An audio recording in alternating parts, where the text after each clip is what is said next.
لاہور سے بھائی محمد پرویز اختر صاحب نے سوال لکھا ہے۔ وہ لکھتے ہیں مفتی صاحب ہمارا سوال یہ ہے کہ اعتکاف بیٹھنے والے کے لیے فون پر بات کرنا کیسا ہے؟ اگر وہ کسی ایسے شخص سے بات کرے جو دوسری مسجد میں اعتکاف بیٹھا ہے تو اس بات کرنے سے اعتکاف تو نہیں ٹوٹے گا؟ محمد پرویز اختر۔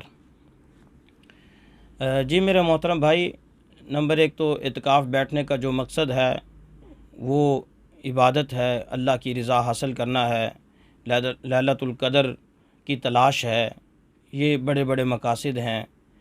تو فون پر بات کرنا اگر کوئی ضروری بات ہے تو کرنے میں کوئی قباحت نہیں، اس میں یہ بھی ضروری نہیں کہ جس سے بات کی جائے وہ کسی اور مسجد میں ہو، یہ بھی ضروری نہیں، بلکہ اگر کوئی ضرورت کی بات کرنی ہے تو کوئی اس میں یہ عوام میں غلط مشہور ہے کہ معتکف اگر مسجد میں ہو اور کسی ایسے شخص سے بات کر لے جو خارج مسجد ہو تو اسے اعتکاف ٹوٹ جاتا ہے، یہ عوام میں غلط مشہور ہے۔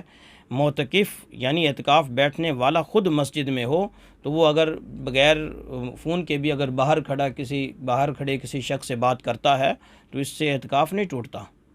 البتہ فون پر بلا وجہ ایسے خام خواہ کی باتیں، ایسے خام خواہ کی لمبی لمبی کالیں، یہ کوئی اچھا عمل نہیں ہے۔ بہرحال اس سے اعتکاف نہیں ٹوٹے گا۔